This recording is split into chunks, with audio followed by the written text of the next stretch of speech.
4 o 5 personas vienen aquí a hablar aquí, el primero no sabe ni hablar, el segundo, en fin, el tercero parece que sí, y entonces elegimos. Y de entre los 4 o 5, pues quedan 2, que son los 2 primeros. Y después todos volvemos a votar entre esos 2 primeros. Entonces gana uno. Pero no gana uno para decir, bueno, ahora mando yo, mandan mis... y hago lo que tal, no sé cuántos. No, esa persona simplemente es un instrumento. Es un instrumento dentro de uno de los 2 apartados estatales para o bien ir a la Cámara Legislativa y positivar las leyes que quiere la ciudadanía, o bien ejecutarlas. Pero lo que es imposible, lo que hay que mantener de manera férrea, lo que hay que cortar de manera constante, lo que hay que construir, pero vamos, como un muro inquebrantable, granítico, es esa separación para evitar el arbitrio, el abuso de poder, etcétera, etcétera. Sin embargo, mi humilde consejo es que tomen la misma determinación que tomé yo entonces, hace ahora ya pues casi 10 años. Pisen estas aulas lo menos posible. Estudien, aprueben sus exámenes, pero recuerden algo importante. Mientras están aquí, están para decirle al mundo y a terceros que ustedes saben, no para saber. Ustedes son los que tienen que saber si saben o no saben. Es decir, mientras en mi caso yo venía aquí lo menos posible, por salud, dedicaba mucho tiempo de manera ímproba al estudio y a la lectura. No estoy diciendo con eso que se vayan de fiesta o de jarana. Al revés. Esfuércense, sacrifíquense, desespérense aprendiendo. Hasta el punto muchas veces en los que se replanteen a ustedes mismos qué están haciendo con su vida, por qué pasan tantas horas delante de señores que llevan muertos no sé cuántos años. Háganlo. El día de mañana todos cosecharemos la recompensa. Bueno, antes de este alegato, es que no me hubiera quedado a gusto si no hubiera dicho esto precisamente aquí. Vamos a empezar. La ley de hierro de las oligarquías de Robert Michels, concepto cada vez más invocado por incluso la clase... Concepto cada vez más invocado, más recurrente por parte de la clase política porque, bueno, algunos nos estamos empeñando en que esos conceptos que nos enseñan en la facultad, sin embargo, sí que estén en la mente, en la conciencia, en la hegemonía cultural política de los ciudadanos españoles, cuando se preocupan de la política para darles respuestas simplemente de por qué suceden ciertas cosas, no tiene más. Antiguamente, cuando digo antiguamente me refiero antes de los sistemas de la era moderna, desde el Renacimiento hasta aquí, ¿el poder de dónde venía? ¿De dónde venía el poder de los gobernantes? De Dios, exactamente, de Dios. Pero esto cambia. Y cambia precisamente por un clérigo, un señor, Marsilio de Padua, esto no funciona, que en 1324 escribe un libro que se llama El Defensor de la Paz, Defensor Pacis. Y este señor se atreve nada más y nada menos en pleno siglo XIV a decir que el poder ya no viene de Dios, que el poder ya no viene de manera divina de un ente y se impone al conjunto de la sociedad, sino que es al revés, que es la sociedad la que tiene el poder. En el siglo XIV, repito. ¿Por qué dice esto Marsilio de Padua? Porque en las abadías de los clérigos, vamos en la época del Cister, Cluny, ustedes han estudiado historia del arte, saben de lo que estoy hablando, y si no, ya hablamos de eso en otra conferencia. Porque la historia del arte es apasionante y, por cierto, la mejor manera de tener una visión global de la historia de la humanidad. La historia del arte, estudio por cierto. Bueno, se da cuenta que en las abadías son los propios clérigos, los monjes, los que designan al abad. Es decir, la autoridad real, material, el que ejerce de verdad el poder dentro de una administración eclesiástica es el abad, no Dios. ¿Y quién elige al abad? Los miembros de la abadía. Entonces este señor empieza a decir, ¿cuál es el fundamento jurídico, cuál es el aspecto más sustancial que vertebra eso? ¿Por qué eso pasa así? ¿Por qué entendemos en pleno siglo XIV, que todavía no existen ni los iPhones, ni está Putin por ahí, ni Netanyahu, ni nada? ¿Por qué en pleno siglo XIV hacemos esto de esta manera? ¿Por qué no nombramos al que mejor habla, o al más viejo, al más sabio, por ejemplo? Que hay gente incluso que cree que ese es el mejor sistema. La gente más experimentada, más vieja, como si los viejos no mintieran. Bueno, pues cuando se corrompieron. Pues muy sencillo. Porque la comunidad se rige de manera natural, eran naturalistas, obviamente, por una serie de normas, por una serie de reglas, por una legislación que se aplica forzosamente. El abad, la autoridad, lo que hace es simplemente aplicar ese conjunto de normas. Ahí está el fundamento, damas y caballeros. El fundamento de que los seres humanos elijamos a alguien que aplique las normas es que precisamente esas normas se nos aplican a todos. Y por lo tanto, algo tendremos que decir. Tendremos que tener alguna facultad para poder dirimir o como mucho elegir a alguien que sea quien después pueda aplicar esa legislación y no lo haga de manera arbitraria. No abuse de ese poder. Bueno, para no hacer muy larga la conferencia, porque también quiero dar paso a sus preguntas, avanzamos en el tiempo. Este desarrollo teórico se implementa en una serie de revoluciones. Estas ideas dan luego pie a la Ilustración, bajo, todos ustedes saben, el racionamiento, el hombre de Vitruvio, el hombre empieza a ser de nuevo, después de la época ominosa, el centro de todas las cosas, toda la arquitectura, todo el arte, toda la política tiene que estar centrado en el hombre bajo su proporción áurea, semejanza, etcétera, etcétera. Vale. ¿Y entonces qué sucede? Sucede que precisamente en los regímenes, en el régimen liberal por excelencia, el parlamentarismo inglés, hay una serie de revoluciones, la Gloriosa, Cromwell, etcétera, etcétera. Desde luego, con una intervención política remarcada por parte de las clases dirigentes, de los lores, de las cámaras altas, etcétera, etcétera, que son quienes por primera vez, de manera más directa, que tradicionalmente había sido así, pero de manera más directa, están peleando por poner a su rey.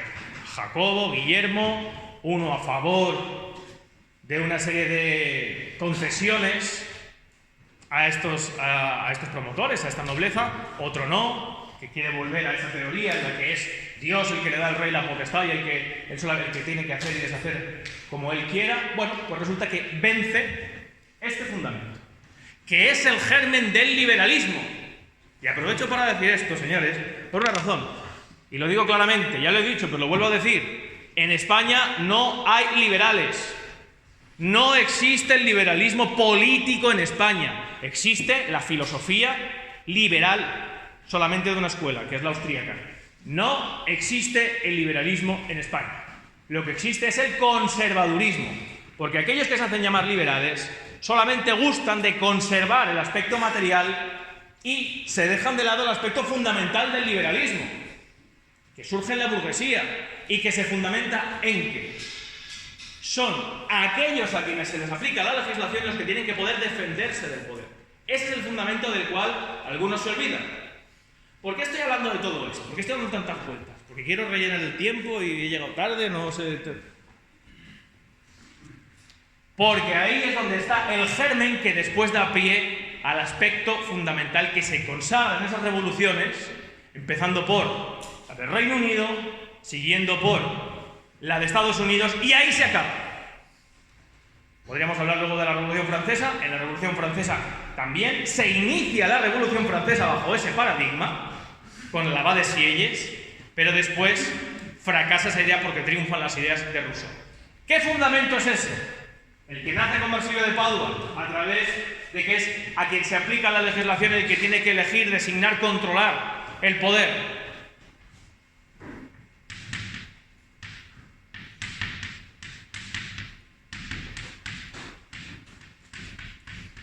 La representación. Este es el aspecto fundamental, el eje medular que durante siglos la sociología política ha desarrollado hasta llegar a los sistemas modernos en los cuales el Estado es importantísimo, pero no siempre lo ha sido. ¿Y por qué se desarrolla el concepto de representación de esta manera? Porque existen una serie de organizaciones en la sociedad. La sociedad tiende a organizarse siempre, pero esto es desde los homínidos hasta hoy, desde Atapuerca hasta Pedro Sánchez. La sociedad, el conjunto, el número, la suma de seres humanos.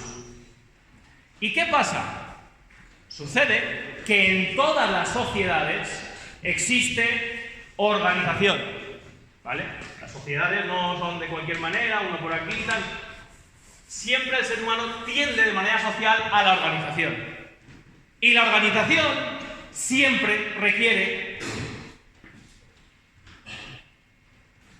de liderazgo, de alguien que diga lo que está bien y lo que está mal, lo que tiene que ejecutarse y lo que no, lo que es así y lo que no. Pero entonces, joder, no hemos dicho que son los ciudadanos, no es a quien se aplica la legislación, no son el conjunto de ciudadanos los que tienen que limitar, controlar el poder. ¿Qué hacemos con esto?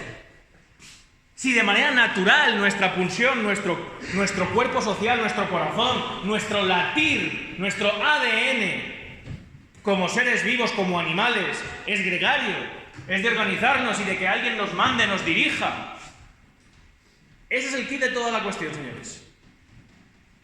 Pero desde hace siglos. Ese es el quid de toda la cuestión. ¿Por qué? Porque esa tendencia natural del ser humano a organizarse y a que uno mande y aplique, porque si no las sociedades no funcionan, los seres humanos, es el germen de los abusos, es el germen de la arbitrariedad, o de que un chiflado, un loco, también desde Nerón hasta Pedro Sánchez, pues haga lo que le dé la gana, como le dé la gana, en contra de la propia sociedad. Entonces, ¿qué sucede? Sucede que esto es algo férreo, es algo marmóreo, es una ley de hierro. ¿Qué es de la que nos habla Michels en la ley de hierro de las oligarquías? Que es una parte de su libro Los partidos políticos. Que luego saben ustedes que se fue a Italia, se entregó al fascismo de Mussolini, en fin. Vamos a olvidar esa parte. Vamos a quedarnos con el Robert Michels de 1911, en el cual este señor dice, ostras, el ser humano siempre que se organiza, siempre la lía. Siempre, porque siempre hay uno o un grupito que son los que mandan sobre todos. En consecuencia, esto es una filfa, esto es inalcanzable, esto no puede pasar. Nunca las personas a las cuales se aplica la legislación van a ser las que controlen o las que de alguna manera tengan voz a la hora de hacer las leyes de legislación. Esto no es posible, nos dice Michels. ¿Por qué Michels dice esto?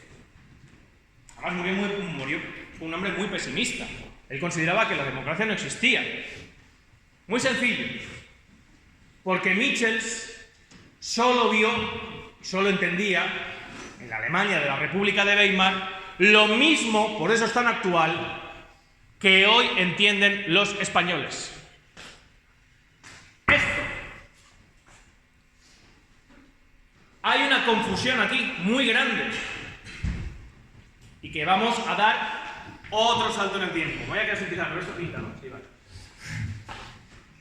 Una confusión en la cual también recae Michels, que es que después de las revoluciones Norteamérica, llega la Revolución Francesa y desde entonces empieza a haber otra tendencia diferente, que el que la jodió fue Rousseau.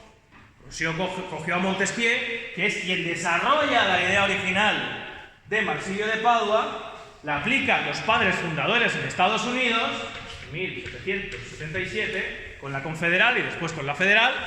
Ahí tienen ustedes a Hamilton, Jay, Madison, Benjamin Franklin, lean ustedes los escritos políticos de Thomas Jefferson y sobre todo también las cartas entre Thomas Jefferson y John Adams, donde se explican los fundamentos de algunos vicios del sistema norteamericano, que yo no lo pongo nunca ni digo que sea perfecto, pero los fundamentos de esto están, que son los que no ve Michels y de los que vamos a hablar aquí, porque el mismo pesimismo de Michels es la razón por la cual hoy en España la clase política no puede gobernar sin corrupción.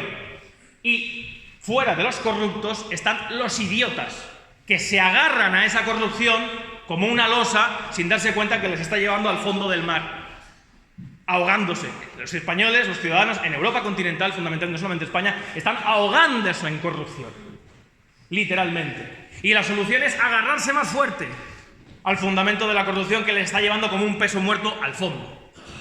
Por eso creo que puede ser interesante hablar de esto. ¿Cuál es esa confusión? A partir de la Revolución Francesa, que no se entiende el concepto de representación y se cambia por un aspecto moral, porque en el siglo XIX hay una corriente que se llama el romanticismo, que es el que da pie al nacionalismo. Posteriormente, a través de los discursos de la nación alemana, de Herder, de Fichte, Max Stirner, hasta que cristaliza el nacionalsocialismo alemán.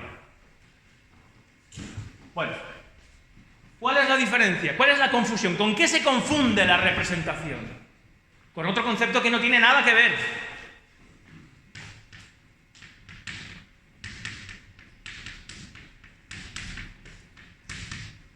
¿Qué es la identificación?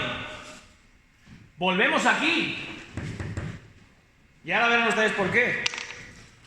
Porque a partir del siglo XIX empezamos a entrar en una serie de corrientes moralistas que establecen que el poder tiene que ser ejercido de manera buena, buscando el bien común, que nadie se ha atrevido todavía a definirlo porque es imposible, porque no existe el bien común. Existen conflictos de intereses constantes en la sociedad por diferentes partes y no son estáticos, son heterogéneos.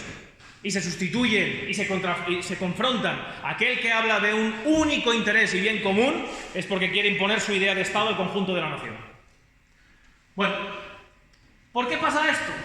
Porque eso empieza a crecer. Y empieza a crecer como que al final florece en Europa. ¿Y qué florece en Europa?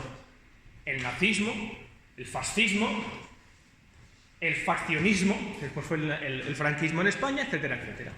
Es decir, alguien que bajo unas premisas morales, un bien y un mal superior, guiará el camino del pueblo y le dirá lo que tiene que hacer. Y eso ha quedado en Europa como una losa hasta hoy. Porque no conocemos la representación, ni Michels la conocía, y confundía los sistemas de identificación, los sistemas partitocráticos que fueron inventados también en el siglo XIX, no es casualidad, un siglo muy negro para la historia de la humanidad, porque ahí el inventor del sello postal en Reino Unido, Thomas Wright Hill, desarrolla una idea, que es la que realmente tacha el concepto de Marsilio de Padua, desarrollado por Locke, desarrollado por Montesquieu, etcétera, etcétera. ¿Qué idea es esa? Pues es una idea que se centra en que en el proceso en el cual se había razonado que aquel que aplica la legislación tiene que ser elegido, dirimido, de alguna manera canalizado bajo aquellos a los que se aplica, ya no es por un concepto puramente mecánico representativo, sino que tiene que tener un componente moral. Es decir, aquella persona que tiene que tener la facultad para votar, para elegir, tiene que hacerlo bajo unos cánones morales, o lo hace bajo unos cánones morales, bajo un bien o un mal. Eso es lo que desarrolla Thomas Wright Hill. Posteriormente también su padre, Rowland Hill. Y esa idea, pues hay un señor que le gusta mucho, que se llama Stuart Mill. Y desarrolla un concepto que incluso se ha aplicado posteriormente en economía, que se llama el voto plural. ¿Saben ustedes lo que es el voto plural? Pues es que como este señor es más alto que este, su voto tiene que valer 2, porque él sabrá mejor lo que es enfrentar las vicisitudes de la gravedad. Y desarrolla, por ejemplo, todo un sistema en el cual el voto de un hombre y el de una mujer valen diferente. El de un catedrático de universidad y el de una persona que no sabe leer y escribir no puede valer nunca lo mismo. El de un catedrático tiene que valer 10. Y el de un mendigo que no sabe leer y escribir, 1. ¿Por qué? Porque el catedrático tendrá una serie de formación y conceptos morales más desarrollados en beneficio de la sociedad. Una monstruosidad absoluta. Alguno habrá que lo que estoy diciendo le parece bien. Hoy en día hay gente que promueve esto otra vez, ¿eh? Ojo, cuidado. ¿Saben por qué? Menos mal que si este señor viera en qué se ha convertido la revista The Economist, hay otro economista que es Walter Bagehot. Y que en su revista, The Economist, fundador de la revista The Economist, casado con una española, por cierto, le responde a Stuart Mill y le pega una paliza que lo deja en la lona hasta hoy. Tú dedícate a hablar de economía, de política no tienes ni idea. ¿Por qué? Porque la representación no se basa en la identificación moral, se basa en lo que había dicho Marsilio de Padua. Y es que usted puede no saber leer y escribir, puede ser un ignorante absoluto, pero usted sabe lo que quiere por la mañana.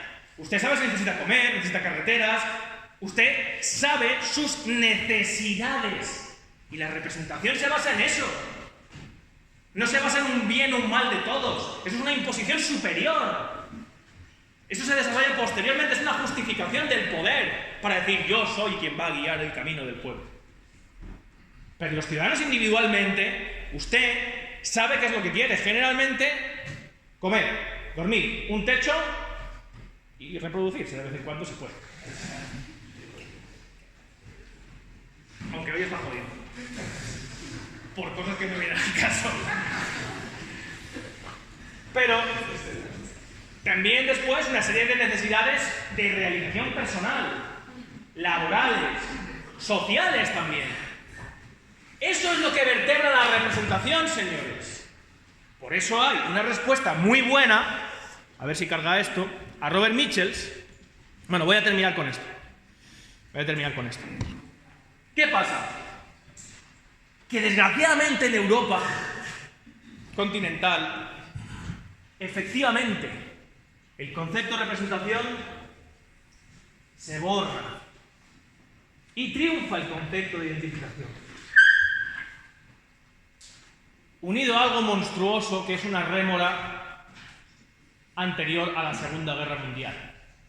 Y es que se les ocurre algo muy lógico a aquellos que desarrollan las ideas románticas del bien y el mal impuestas desde el Estado.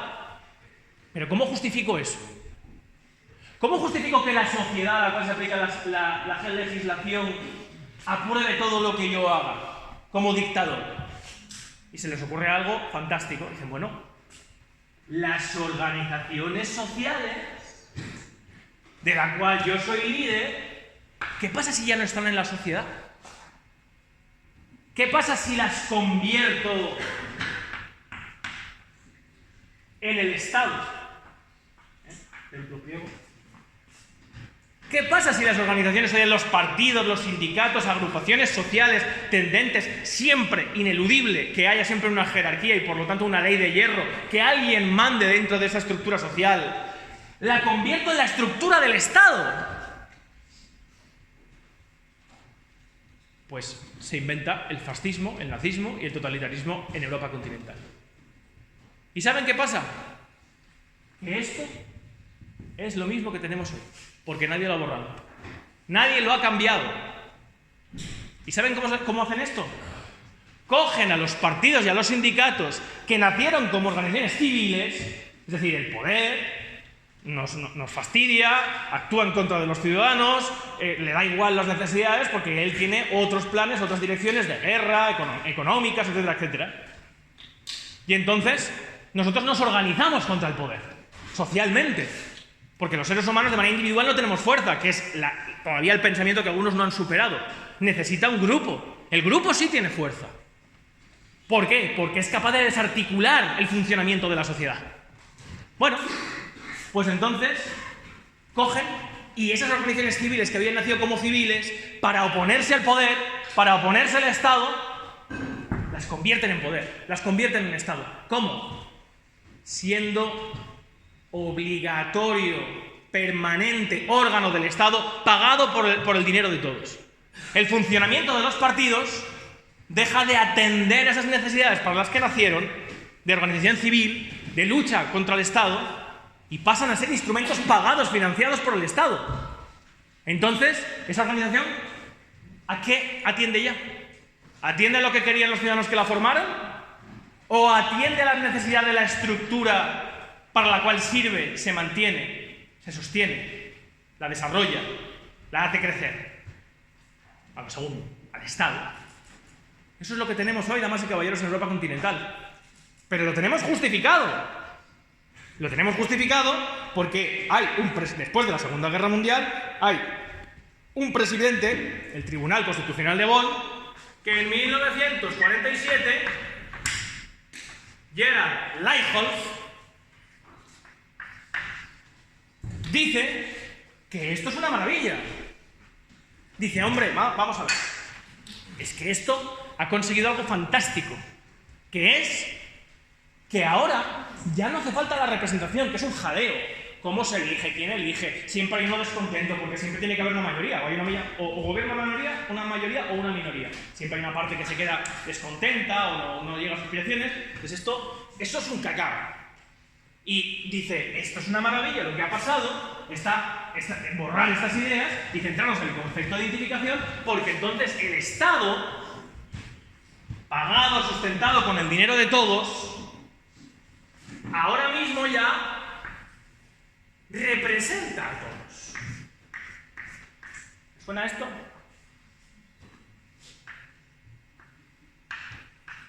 ¿Ahora más? Y aquí están los rojos, los azules, los verdes, los no tan verdes, los amarillos, los que dicen que, bueno, que el resto son los hijos puta, pero págame, etcétera, etcétera. Y entonces Gerhard Leichtholf dice, pues es una maravilla porque aquí está toda la sociedad, aquí están todos. Ahora ya nadie se puede quejar.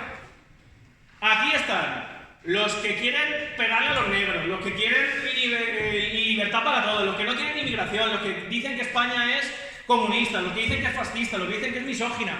Todos están ahí. Por lo tanto ya nadie se puede quejar. Es más, cada 4 años les damos la opción de cambiar la proporción. ¿Qué más queréis? Esto es una maravilla. Bueno, pues este es el triunfo de la monstruosidad decimonónica de suprimir la representación y de coger las estructuras sociales, civiles, basadas en esta ley de hierro de las oligarquías de Michels y convertirlas forzosamente en la estructura que rige, impera, de imperio al conjunto de la sociedad. Todo esto ya se acabó, se ha suprimido algo tan instintivo, tan necesario, tan primario en los seres humanos, como que si usted me tiene que decir a mí lo que yo tengo que hacer, yo tengo que poder defenderme. Y tengo que tener la capacidad para poder decir de alguna manera quién va a estar ahí. Fuera. Eso ha quedado en una apariencia. Sin embargo, como digo, hay un señor que desarrolla algo maravilloso en contraposición a la ley de hierro de las oligarquías. Y que este sí sabe lo que pasa en el otro lado del Atlántico, es decir, en Estados Unidos. A ver. Y en 1947, Adolf Gasser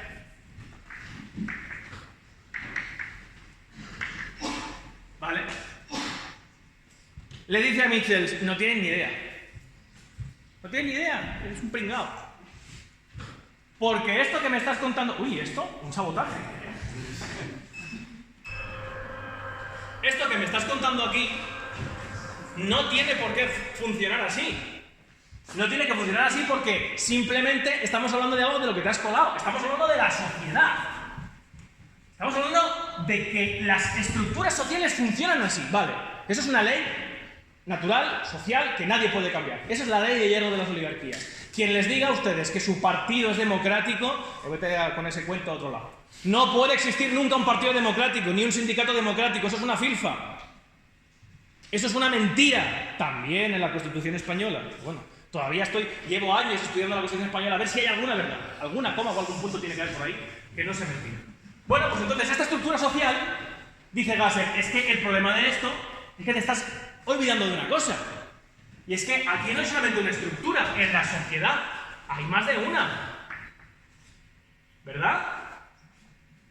Entonces, ¿qué pasa si las instituciones del Estado... ¿Qué pasa si las instituciones del Estado no son bajo esto, sino bajo una formación, una formalidad de estas estructuras en las cuales se parta la función del poder, en la cual efectivamente en una tenemos la legislación y en otra tenemos el gobierno? Pero además es que esto ya lo ha dicho un tío. Es que hay alguien que ya dijo esto, que es Montesquieu, y que se aplicó en Estados Unidos. Y esto funciona. ¿Y qué es lo que dice Gasser? Pues Gasser dice, damas y caballeros, que se puede prevenir que la ley de hierro de las oligarquías llegue a que el poder actúe siempre como una oligarquía. Porque existen siempre lo que después Antonio García Trevijano definió como mónadas. Él lo establece como cantones. Él habla de cantones. O por ejemplo el caso de Suiza, que después se pueden agrupar y compiten entre ellos los cantones. Pero es que esto ya pasa en Estados Unidos. Esto ya sucede porque un Estado no querrá lo mismo que otro Estado. Porque el Estado de California, que es super guay, super pandy, ya sabes, pues igual quiere prohibir el tabaco, pero el Estado de Virginia no va a querer nunca prohibir el tabaco. Es imposible.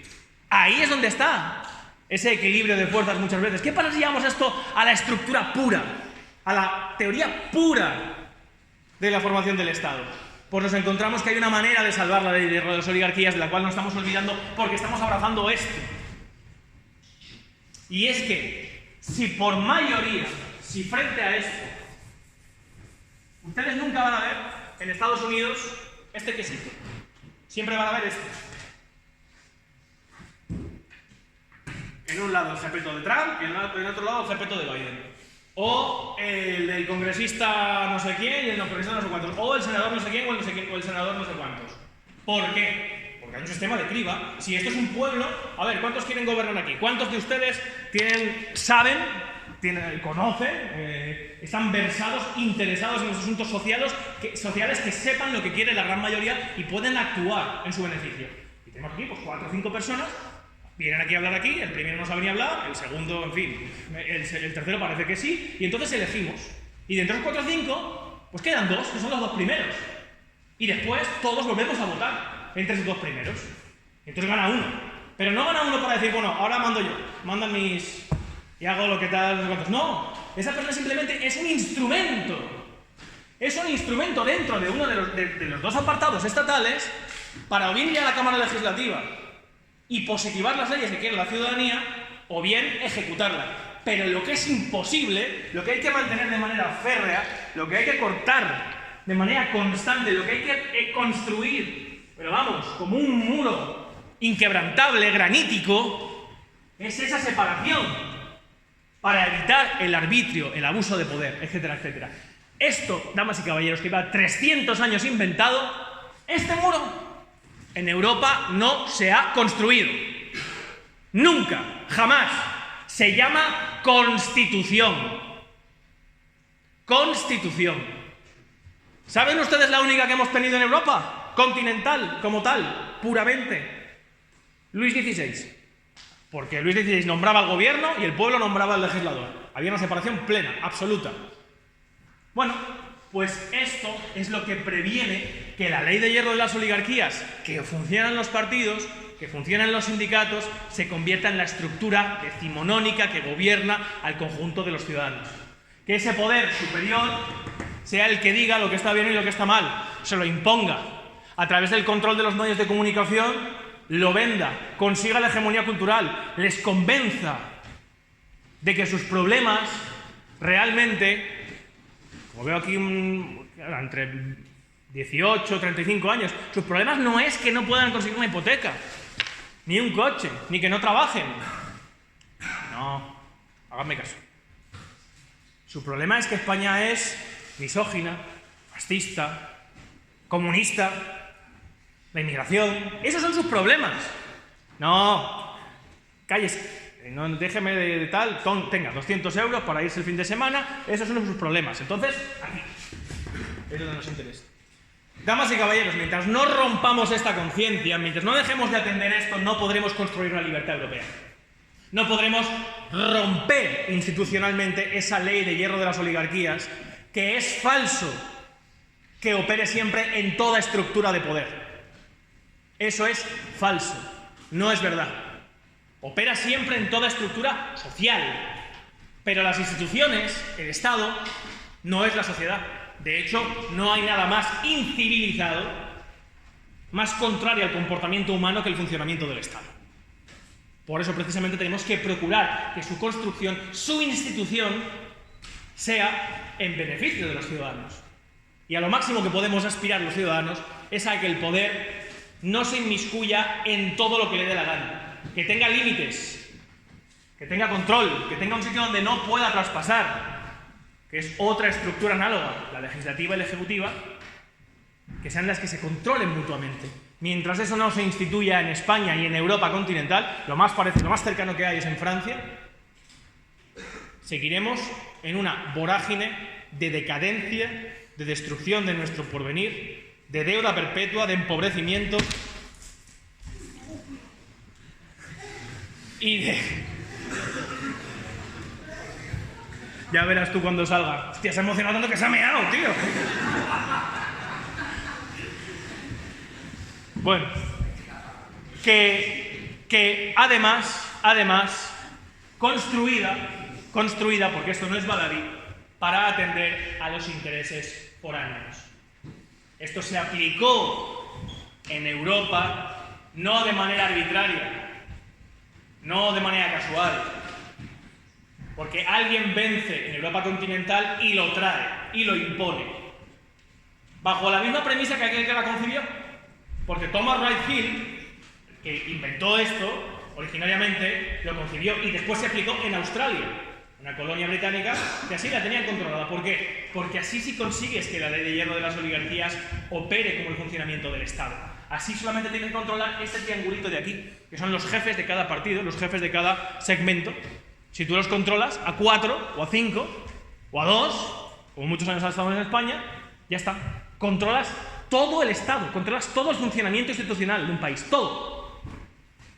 Esto solamente se puede corregir con esto, en el cual hay un aspecto fundamental de los ciudadanos, que fue el que en su día concibió Marsilio Lepardo en el siglo XIV, que es que a los ciudadanos se nos aplica la legislación, somos nosotros quienes directamente tenemos que elegir por mayoría a cada uno de los integrantes del Congreso, porque es precisamente, como dice Saul, en esa agrupación, corporación pequeña, municipal, la mónada del distrito, donde está la facultad de oponerse a la tendencia del Estado de agrupar todo el poder de manera jerárquica, como una estructura social.